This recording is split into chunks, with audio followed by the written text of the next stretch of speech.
स्वागत है आपका उस कालजयी कृति की यात्रा में, जो केवल एक कहानी नहीं, बल्कि भारतीय गांव की आत्मा की पुकार है।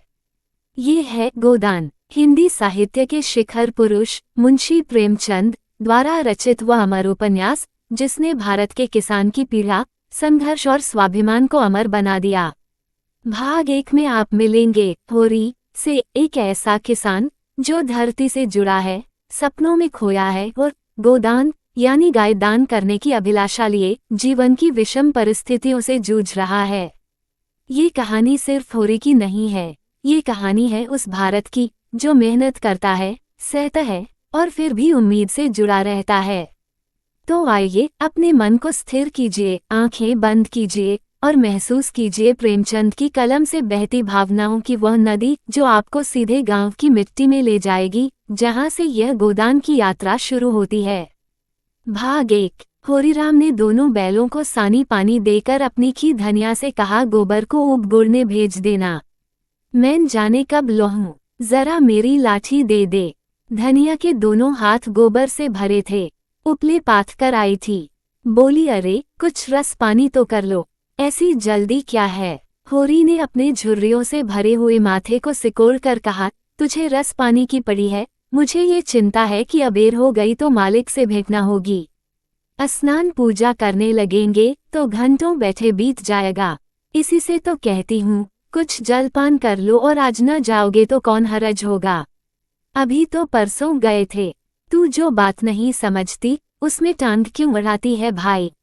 मेरी लाठी दे दे और अपना काम देख। यह इसी मिलते जुलते रहने का प्रसाद है कि अब तक जान बची हुई है, नहीं कहीं पता न लगता कि किधर गए। गांव में इतने आदमी तो हैं, किस पर बेदखली नहीं आई, किस पर कुर्की नहीं आई। जब दूसरे के पांवों तले अपनी गर्दन दबी हुई है, तो उन पांवों को सहलाने में ही कुशल है। धनिया इतनी व्यवहार कुशल न थी। उसका विचार था कि हमने जमींदार के खेत जोते हैं तो वह अपना लगान ही तो लेगा। उसकी खुशामद क्यों करें, उसके तलवे क्यों सहलाएं। यद्यपि अपने विवाहित जीवन के इन 20 बरसों में उसे अच्छी तरह अनुभव हो गया था कि चाहे कितनी ही कतरब्योत करो, कितना ही पेट तन काटो, चाहे एक एक कौड़ी को दांत से पकड़ो, मगर लगान का बेबाक होना मुश्किल है। फिर भी वह हार न मानती थी और इस विषय पर स्त्री पुरुष में आए दिन संग्राम छिड़ा रहता था। उसकी 6 संतानों में अब केवल 3 जिंदा हैं, एक लड़का गोबर कोई 16 साल का और 2 लड़कियां सोना और रूपा 12 और 8 साल की। 3 लड़के बचपन ही में मर गए। उसका मन आज भी कहता था अगर उनकी दवाई होती तो वे बच जाते, पर वह एक धेले की दवा भी न मंगवा सकी थी। उसकी ही उम्र अभी क्या थी, 36वां ही साल तो था, पर सारे बाल पक गए थे, चेहरे पर झुर्रियों पड़ गई थीं, सारी देह ढल गई थी। वह सुंदर गेहुआ रंग संवला गया था और आंखों से भी कम सूझने लगा था। पेट की चिंता ही के कारण तो कभी तो जीवन का सुख न मिला। इस चिरस्थायी जीर्णावस्था ने उसके आत्मसम्मान को उदासीनता का रूप दे दिया था। जिस गृहस्थी में पेट की रोटियों भी न मिले, उसके लिए इतनी खुशामद क्यों। इस परिस्थिति से उसका मन बराबर विद्रोह किया करता था और 2-4 घुड़कियों खा लेने पर ही उसे यथार्थ का ज्ञान होता था।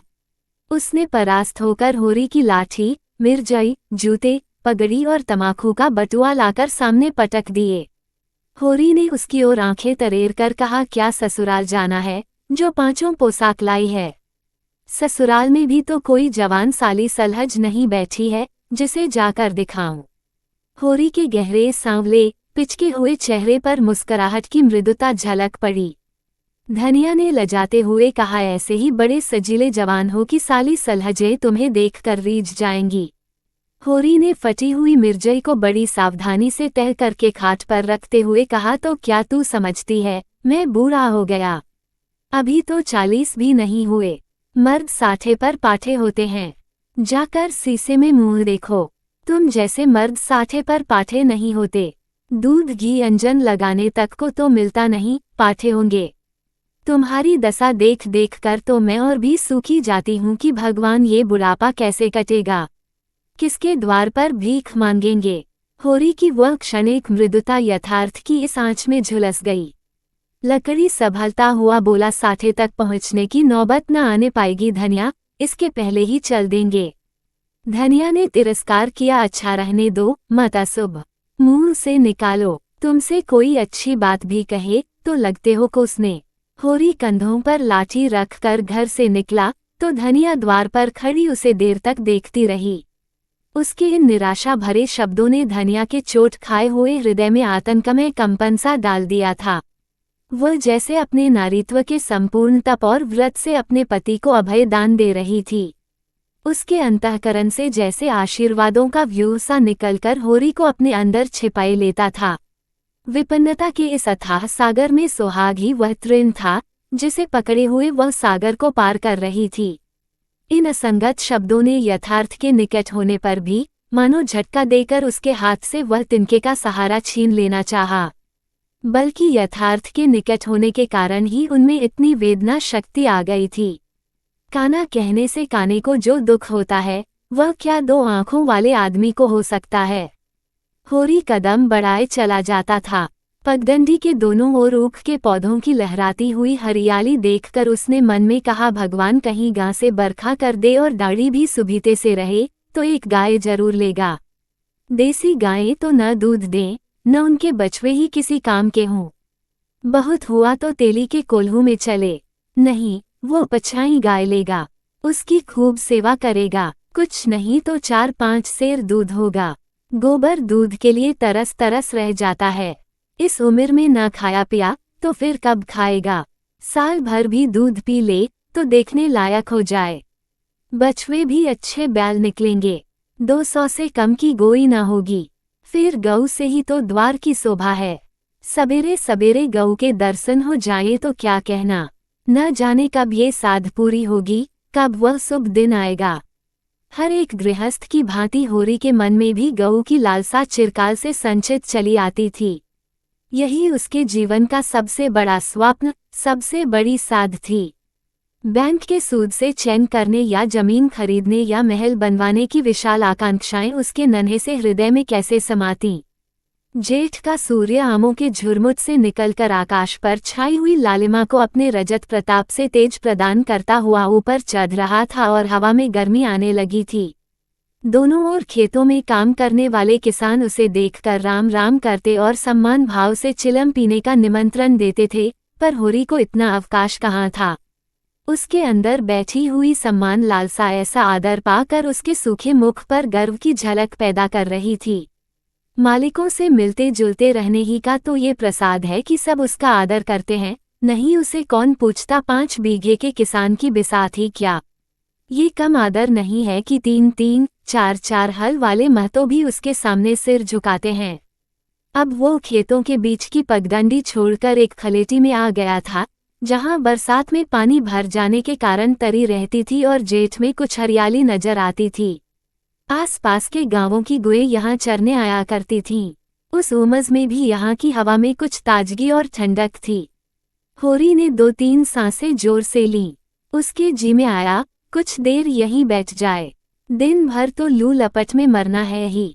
कई किसान इस गड्ढे का पट्टा लिखाने को तैयार थे, अच्छी रकम देते थे, पर ईश्वर भला करे राय साहब का कि उन्होंने साफ कह दिया, ये जमीन जानवरों की चराई के लिए छोड़ दी गई है और किसी दाम पर भी न उठाई जाएगी। कोई स्वार्थी जमींदार होता तो कहता गाएं जाए भाड़ में, हमें रुपए मिलते हैं, क्यों छोड़ें। पर राय साहब अभी तक पुरानी मर्यादा निभाते आते हैं। जो मालिक प्रजा को ना पाले वह भी कोई आदमी है। सहसा उसने देखा, भोला अपनी गाय लिए इसी तरफ चला आ रहा है। भोला इसी गांव से मिले हुए पुरवे का ग्वाला था और दूध मक्खन का व्यवसाय करता था। अच्छा दाम मिल जाने पर कभी कभी किसानों के हाथ गायें बेच भी देता था। होरी का मन उन गायों को देखकर ललचा गया। अगर भोला वह आगे वाली गाय उसे दे तो क्या कहना, रुपए आगे पीछे देता रहेगा। वह जानता था घर में रुपए नहीं हैं, अभी तक लगान नहीं चुकाया जा सका, बिसेसर साह का देना भी बाकी है, जिस पर आने रुपए का सूद चढ़ रहा है। लेकिन दरिद्रता में जो एक प्रकार की अदूरदर्शिता होती है, वो निर्लजता जो तकाजे, गाली और मार से भी भयभीत नहीं होती, उसने उसे प्रोत्साहित किया। बरसों से जो साध मन को आंदोलित कर रही थी, उसने उसे विचलित कर दिया। भोला के समीप जाकर बोला, राम राम भोला भाई, कहो क्या रंग ढंग हैं। सुना अब की मेले से नई गायें लाए हो। भोला ने रूखाई से जवाब दिया। होरी के मन की बात उसने ताड़ ली थी। हाँ, 2 बद्धियां और 2 गायें लाया। पहली वाली गायें सब सूख गई थी। बंदी पर दूध न पहुँचे तो गुजर कैसे हो। होरी ने आगे वाली गाय के पुट्टे पर हाथ रखकर कहा, दुधार तो मालूम होती है। कितने में ली? भोला ने शान जमाए, अब की बाजार तेज रहा महतो, इसके 80 रुपए देने पड़े। आंखें निकल गईं। 30-30 रुपए तो दोनों कलोरों के दिए। 30 पर गाहक रुपए का 8 सेर दूध मांगता है। बड़ा भारी कलेजा है तुम लोगों का भाई, लेकिन फिर लाए भी तो वह माल की यहाँ 10-5 गांवों में तो किसी के पास निकलेगी नहीं। भोला पर नशा चढ़ने लगा। बोला, राय साहब इसके 100 रुपए देते थे, दोनों कलोरों के 50-50 रुपए, लेकिन हमने न दिए। भगवान ने चाहा तो 100 रुपए इसी बयान में पीट लूंगा, इसमें क्या संदेह है भाई। मालिक क्या खा के लेंगे, नजराने में मिल जाए तो भले ले लें। ये तुम्ही लोगों का गुर्दा है कि अंजुली भर रुपए तकदीर के भरोसे गिन देते हो। यही जी चाहता है कि इसके दर्शन करता रहूं। धन्य है तुम्हारा जीवन की गौओं की इतनी सेवा करते हो। हमें तो गाय का गोबर भी मयस्सर नहीं। गिरस्त के घर में एक गाय भी न हो तो कितनी लज्जा की बात है। साल के साल बीत जाते हैं, गोरस के दर्शन नहीं होते। घरवाली बार बार कहती है, भोला भैया से क्यों नहीं कहते। मैं कह देता हूँ, कभी मिलेंगे तो कहूँगा। तुम्हारे स्वभाव से बड़ी प्रसन्न रहती है। कहती है, ऐसा मर्द ही नहीं देखा कि जब बातें करेंगे नीची आंखें करके कभी सिर नहीं उठाते। भोला पर जो नशा चढ़ रहा था उसे इस भरपूर प्याले ने और गहरा कर दिया। बोला, आदमी वही है जो दूसरों की बहू बेटी को अपनी बहू बेटी समझे। जो दुष्ट किसी महरिया की ओर ताके उसे गोली मार देना चाहिए। ये तुमने लाख रुपए की बात कह दी भाई। बस सज्जन वही जो दूसरों की आबरू समझे। जिस तरह मर्द के मर जाने से औरत अनाथ हो जाती है, उसी तरह औरत के मर जाने से मर्द के हाथ पांव टूट जाते हैं। मेरा तो घर उजड़ गया महतो, कोई एक लोटा पानी देने वाला भी नहीं। गत वर्ष भोला की खी लू लग जाने से मर गई थी। ये होरी जानता था, लेकिन 50 बरस का बनखड़ भोला भीतर से इतना स्निग्ध है, वो न जानता था। स्त्री की लालसा उसकी आंखों में सजल हो गई थी। होरी को आसन मिल गया। उसकी व्यावहारिक कृषक बुद्धि सजग हो गई। पुरानी मसल झूठी थोड़े है, विंग घरनी घर भूत का डेरा। कहीं सगाई क्यों नहीं ठीक कर लेते। ताक में हूँ महतो, पर कोई जल्दी फैसला नहीं। 150 खर्च करने को भी तैयार हूँ, जैसी भगवान की इच्छा। अब मैं भी फिराक में रहूंगा। भगवान चाहेंगे तो जल्दी घर बस जाएगा। बस यही समझ लो कि उबर जाऊंगा भैया। घर में खाने को भगवान का दिया बहुत है। 4 पसेरी रोज दूध हो जाता है, लेकिन किस काम का। मेरे ससुराल में एक महरिया है, 3-4 साल हुए उसका आदमी उसे छोड़कर कलकत्ते चला गया। बेचारी पिसाई करके गुजारा कर रही है। बाल बच्चा भी कोई नहीं। देखने सुनने में अच्छी है, बस लच्छमी समझ लो। भोला का सिकुड़ा हुआ चेहरा जैसे चिकना गया। आशा में कितनी सुधा है। बोला, अब तो तुम्हारा ही आसरा है महतो। छुट्टी हो तो चलो एक दिन देख आएं। मैं ठीक ठाक करके तब तुमसे कहूँगा। बहुत उतावली करने से भी काम बिगड़ जाता है। जब तुम्हारी इच्छा हो तब चलो। उतावली काहे की, इस कब्री पर मन ललचाया हो तो ले लो। ये गाय मेरे मान की नहीं है दादा। मैं तुम्हें नुकसान नहीं पहुंचाना चाहता। अपना धर्म यह नहीं है कि मित्रों का गला दबाएं। जैसे इतने दिन बीते हैं वैसे और भी बीत जाएंगे। तुम तो ऐसी बातें करते हो होरी, जैसे हम तुम दो हैं। तुम गाय ले जाओ, दाम जो चाहे देना। जैसे मेरे घर रही वैसे तुम्हारे घर रही। 80 रुपए में ली थी, तुम 80 रुपए ही देना। जाओ, लेकिन मेरे पास नगद नहीं है दादा, समझ लो। तो तुमसे नगद मांगता कौन है भाई। होरी की छाती गज भर की हो गई। 80 रुपए में गाय महंगी न थी। ऐसा अच्छा डील डॉल, दोनों जून में 6-7 सेर दूध, सीधी ऐसी की बच्चा भी दो ले। इसका तो एक एक बाछा 100 का होगा। द्वार पर बंधेगी तो द्वार की शोभा बढ़ जाएगी। उसे अभी कोई 400 रुपए देने थे, लेकिन उधार को वह एक तरह से मुफ्त समझता था। कहीं भोला की सगाई ठीक हो गई तो 1-2 साल तो वह बोलेगा भी नहीं। सगाई न भी हुई तो होरी का क्या बिगड़ता है। यही तो होगा, भोला बार बार तगादा करने आएगा, बिगड़ेगा, गालियां देगा, लेकिन होरी को इसकी ज्यादा शर्म न थी। इस व्यवहार का वह आदी था। कृषक के जीवन का तो ये प्रसाद है। भोला के साथ वह छल कर रहा था और यह व्यापार उसकी मर्यादा के अनुकूल न था। अब भी लेन देन में उसके लिए लिखा पढ़ी होने और न होने में कोई अंतर न था। सूखे बूढ़े की विपदाएं उसके मन को भीरू बनाए रहती थीं। ईश्वर का रुद्र रूप सदैव उसके सामने रहता था, पर यह छल उसकी नीति में छल न था। ये केवल स्वार्थ सिद्धि थी और यह कोई बुरी बात न थी। इस तरह का छल तो वह दिन रात करता रहता था। घर में 2-4 रुपए पड़े रहने पर भी महाजन के सामने कसमें खा जाता था कि 1 पाई भी नहीं है। सन को कुछ गीला कर देना और रुई में कुछ बिनौले भर देना उसकी नीति में जायज था, और यहाँ तो केवल स्वार्थ न था, थोड़ा सा मनोरंजन भी था। बुढ़ों का बुढ़भास हास्यास्पद वस्तु है और ऐसे बुढ़ों से अगर कुछ ऐंठ भी लिया जाए तो कोई दोष पाप नहीं। भोला ने गाय की पगहिया होरी के हाथ में देते हुए कहा, ले जाओ महतो, तुम भी क्या याद करोगे। व्याते ही 6 सेर दूध लेना। चलो, मैं तुम्हारे घर तक पहुंचा दूं। शायद तुम्हें अनजान समझकर रास्ते में कुछ दिक करे। अब तुमसे सच कहता हूँ, मालिक 90 रुपए देते थे, पर उनके यहाँ गऊओं की क्या कदर। मुझसे लेकर किसी हाकिम हुकाम को दे देते। हाकिमों को गऊ की सेवा से मतलब, वह तो खून चूसना भर जानते हैं। जब तक दूध देती, रखते, फिर किसी के हाथ बेच देते। किसके पलने पड़ती, कौन जाने। रूपा ही सब कुछ नहीं है भैया, कुछ अपना धर्म भी तो है। तुम्हारे घर आराम से रहेगी तो यह न होगा कि तुम आप खाकर सो रहो और गऊ भूखी बड़ी रहे। उसकी सेवा करोगे, प्यार करोगे, चुमकारोगे, गऊ हमें आशीर्वाद देगी। तुमसे क्या कहूँ भैया, घर में चंगुल भर भी भूसा नहीं रहा। रुपए सब बाजार में निकल गए। सोचा था महाजन से कुछ लेकर भूसा ले लेंगे, लेकिन महाजन का पहला ही नहीं चुका।